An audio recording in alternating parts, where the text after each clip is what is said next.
It's the first thing they tell you when you move here, whispered like a prayer. Whatever you do, don't go outside at 3 a.m. No one explains why. They just give you that tight, haunted look and change the subject. When I first heard it, I laughed. Thought it was just some weird local superstition. But last night, I found out the truth. It started slow, innocent. I couldn't sleep. Nothing new. But this time, the air felt different, heavier. Every creak of my old house sounded sharper, closer, like something breathing just beyond the walls. I glanced at the clock. 2:57 a.m. I pulled the blankets tighter, forcing myself to stare at the TV, but the signal was dead. Just a black screen reflecting my pale, twitching face. The power must have gone out without me noticing. The silence was so complete, I could hear my heartbeat in my ears. 2:59 a.m. A low hum filled the air. Not loud, almost like the world itself was holding its breath. And then, right as the clock flipped, bam, bam, bam. A knock, sharp, urgent, coming from the front door. I sat up, frozen. Another knock, harder this time, rattled the windows in their frames. Something in me screamed to stay put, to not even breathe. But another part, the wrong part, was curious. I tiptoed down the hallway, my fingers brushing the walls for balance. The house was so dark it felt endless, each step stretching longer than it should. The knocking continued, steady and unnatural, like clockwork. Not someone knocking, something. I reached the front door and hesitated. My hand hovered over the doorknob. I leaned in, pressing my eye to the peephole, my breath fogging the glass. Nothing. No one. The knocking stopped. I let out a shaky laugh. Maybe it was kids messing around, maybe... Scrape. Something dragged across the porch. Heavy, slow. My hands were trembling now. I backed away, but as I turned, I saw it, just for a second, in the reflection of the glass cabinet by the stairs. A tall, thin figure standing in the corner of the living room, motionless, facing me. But when I spun around, nothing was there. The house felt wrong now, stretched and twisted, like the walls were breathing, flexing inward. I ran back upstairs, heart thundering, locked the door, sank to the floor, clutching my knees to my chest. That's when I heard it. The whispering. Come outside, just for a second. We're waiting for you. You're already halfway here. You want to open the door. Everyone does. I don't remember falling asleep, but I must have. Because when I opened my eyes, it was morning.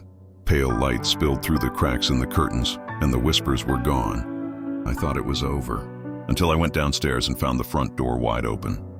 And on the porch, in the dirt, there were footprints. Bare, long, dragging footprints leading up to my door, and a note stuck to the wood with something dark and sticky. Tonight, don't make us knock. The morning after, the town felt wrong, still watchful. People didn't wave or say hello like they used to.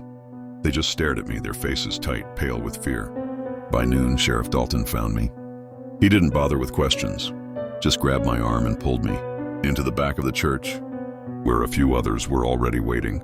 The mayor, a couple old farmers, and Mrs. Callahan from down the road. They looked exhausted, angry, and scared. You looked, Dalton said flatly. I tried to explain. I didn't open the door, I swear, but the mayor cut me off. You saw them, she said, and that's enough. I didn't understand. Not yet. Dalton paced in front of me like a caged animal. You think they knock for fun? He snapped.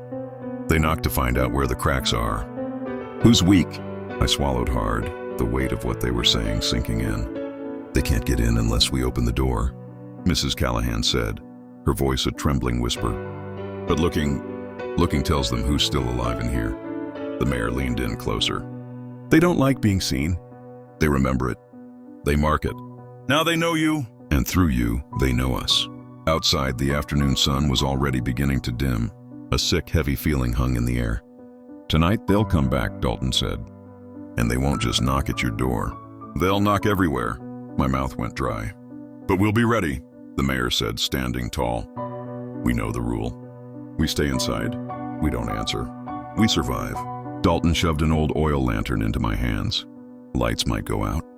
Doesn't matter. Don't open your damn door. Don't look through the peephole. Don't listen to anything you hear. He paused, staring me down. And if you hear your mother's voice, if you hear a child crying, if you hear us begging for help, he stepped closer, voice dropping to a hard whisper. It's not us. I nodded, too scared to even speak.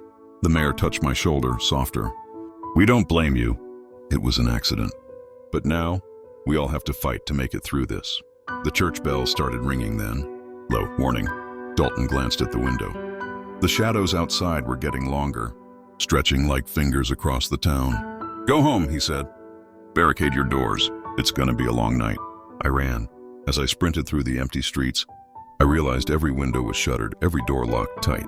Candles flickered in windows like faint stars against the dark. Everyone knew. Everyone was ready. And tonight, if we weren't careful, those things outside would find a way in. Because I had looked. Because I had shown them we were still here. I made it home just as the last of the sun bled out of the sky. Candles flickered weakly in my windows. I bolted the door, pulled the heavy curtains shut, and piled furniture against every entrance. The house felt like a trap more than a shelter. At 3 a.m. sharp, the knocking started. Not just at my door, at every door in town. It came in slow, heavy beats like some enormous heart pounding outside. I sat in the dark, holding my breath. Don't answer. Don't look. Don't listen. I kept repeating Dalton's words over and over in my head. But the knocking didn't stay steady. After a few minutes, it changed. First trick. A soft, desperate sobbing came from the porch. A woman's voice, cracked, broken. Please help me." "It's cold out here." It sounded exactly like Mrs. Callahan, right down to the shaky way she said her R's. For a second, I almost moved toward the door. Almost. But then I remembered it wasn't her. I stayed frozen on the floor, heart hammering. The crying stopped. Silence thickened. Second trick. A scratching sound. Not at the door, at the back window. I turned my head slowly, every muscle screaming. Fingers. Thin, too long fingers sliding down the glass, leaving wet trails. I squeezed my eyes shut, counted to 10. When I opened them again, the fingers were gone. Third trick. My phone buzzed on the table. At first, I thought I imagined it, but it kept vibrating over and over. I crept closer. The screen was lit up. "Mom." I stared at it, heart in my throat. "She's been dead for 3 years. The buzzing stopped. Then a text popped up. "Honey, open the door." I'm cold. The lantern on the floor flickered hard, almost going out. The shadows in the corners of the room seemed to thicken, pulse. They were getting smarter. They were learning what would make us break. Outside, I could hear doors creaking open down the street. A child's voice laughing, the slamming of footsteps running across porches. Someone screamed. The wind carried the sound of it away like a toy. I grabbed the lantern and crawled to the center of the room, far from any window or door. Don't listen. Don't move. Don't look. But the whispers came anyway.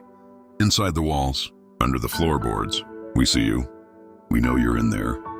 You can't hide forever." The knocking grew louder, sharper. Now it wasn't just fists. It was nails, claws, something scraping at the wood. And just when I thought it couldn't get any worse, the front doorknob began to turn, slowly, back and forth, rattling. They were trying every way in now. The candle flame bent low, almost snuffing out completely, and over everything, through the walls, through my own shaking bones. I heard a whisper louder than the rest. "You looked. You belong to us now." The doorknob rattled harder, like something was throwing its full weight against it. The walls shook. "It's safe outside. Everyone's waiting for you. You're the last one left." My heart thundered. If the board snapped, if any barrier broke, they'd be inside. Suddenly, 3 short knocks at the back door. Precise, familiar. My blood ran cold. That was the sheriff's knock. The one he always used when he came around checking houses after storms. "Let me in, boy." Dalton's voice barked from outside. "It's me. It's really me. We have to regroup." I squeezed the lantern tighter. He told me himself. "If you hear our voices, it's not us." They weren't just getting smarter. They were stealing voices now, memories, patterns. And somewhere deep inside, I felt it. A pull. A tug in my mind like a hook behind my ribs. They were trying to make me want to open the door. Trying to make it seem like the right choice. I backed into the hallway, staying away from every door, every window. Then, a loud bang from outside. Another, and another. I risked a look through a narrow crack in the curtains. Torchlight. Figures moving through the streets. Real ones. People from town. They weren't opening their doors, they were fighting back. A siren wailed from the church tower. 1, 2, 3 long screams of the bell. I remembered Dalton's last words before we split up. If you hear the siren, it means we're pushing them back. Stay inside. Relief almost made me drop the lantern. Outside, the knocking grew frantic, angrier, deeper voices now, not pretending to be friends anymore, but roaring like wounded animals. Something heavy slammed against the side of my house. The whole wall bowed inward for a second before snapping back. I ducked low and dragged a heavy dresser in front of the door. Every crash outside sent dust raining from the ceiling. Through it all, the siren kept screaming, and slowly, the scratching at the windows started to fade. The whispers grew fainter. The pressure in the air began to lift, like the world itself was exhaling. By the time the first sliver of gray dawn touched the sky, the knocking was gone. The voices were silent. I didn't dare move until the sun was fully up. When I finally peeled the door open, careful, ready to slam it shut again, the town was battered but standing. Boarded windows, smashed fences, but we were still here. Dalton found me staggering down the street, lantern still clutched in my hand. "You made it," he said, looking at me like he wasn't sure whether to be impressed or furious. I nodded weakly. He stepped closer, his face dark. "They're not gone," he said. "Not yet. Tonight they'll come harder, smarter." He leaned in close enough that only I could hear. "There's a second rule we didn't tell you. Not until it's too late." He looked me dead in the eyes. "If they mark you a second time, you're not allowed to stay." I stood there, staring at Dalton. "What do you mean? Not allowed to stay?" I asked, voice cracking. He didn't blink, didn't flinch. "If they mark you again," he said, voice low, "you belong to them. You bring them inside." I shook my head, but I didn't open the door. "Doesn't matter," Dalton snapped. "First mark, you're bait. Second mark, you're a doorway." The mayor and a few others gathered behind him, grim-faced. No one said a word. They didn't have to. They were deciding if they'd have to kick me out tonight. I wanted to argue, tell them it wasn't fair, but deep down I knew they were right. If I cracked again, it wouldn't just be my house. It would be all of us. Dalton shoved a thick bundle of salt into my hands. "You make a circle around your whole house. Every window, every door, double thick." He hesitated, then pulled something else from his coat, a small iron nail. "And hammer this into your front door. Right at the center. If they touch the house again tonight, it might slow them down." I nodded, numb. As I turned to leave, the mayor called after me. "One more thing," she said, her voice oddly sad. "If the sirens go dead before sunrise, run." I didn't ask where. I just nodded again. The sun dipped lower. Shadows pooled in the streets like spilled oil. I worked fast. Salt poured thick in every crack. Curtains tied tight. The iron nail hammered dead center into the door with shaky hands. The town's siren blared once as darkness swallowed us whole. At exactly 3 a.m. they came back. Worse than before. No knocking this time. This time they talked. Hundreds of voices whispering at once, through the walls, through the vents, under the floorboards. "Let us in. We just want to talk. We could make it all stop." I crouched in the center of the living room, clutching the lantern so tight my knuckles ached. The windows bowed inward, bulging like something huge was pressing against them. The wood of the door creaked sharply, a splinter cracking loose. The salt around the door began to hiss. They were testing the edges, probing for weaknesses, somewhere down the street. I heard another door burst open. A scream cut off too quickly. First breach, and then the worst sound yet. The church siren began to waver. The long, strong wail started to crackle, break, sputter into silence. I froze, heart hammering against my ribs. Dalton's warning rang in my head. "If the sirens go dead before sunrise, run." The siren died with a final cough. Silence swallowed the town. Something heavy slammed against my front door, shaking the walls. The lantern flame bent sideways, nearly went out. I couldn't stay. Not anymore. They knew exactly where I was. And somewhere in the dark, something whispered my name in my mother's voice. I stumbled through the iron gates of the old church. Lungs burning, heart hammering against my ribs.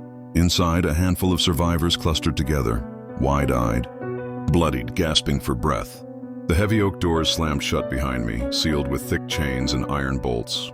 Salt lines traced the walls and floors. Dalton was there, dragging a bleeding arm behind him. He looked up, met my eyes, and I saw it. Fear. Not just of what was outside, of me. He yanked me aside. "You shouldn't have come here," he hissed under his breath. "You're marked now." I didn't open the door, I croaked.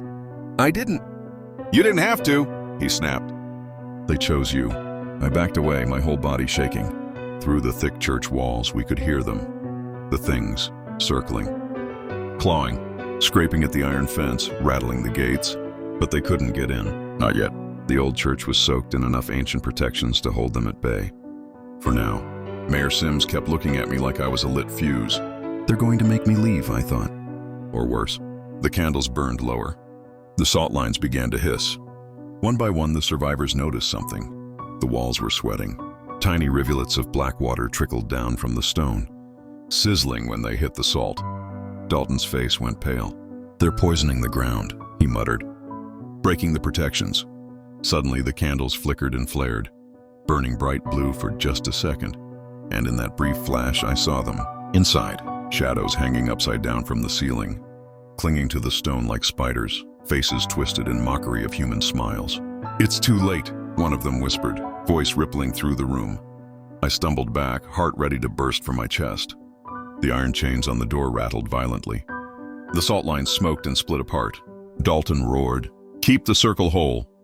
People scrambled to pour more salt, relight candles, patch the broken barriers. But it was too slow. The creatures dropped to the floor without a sound, stalking closer, and they were looking right at me. Mayor Sims raised a trembling hand and pointed.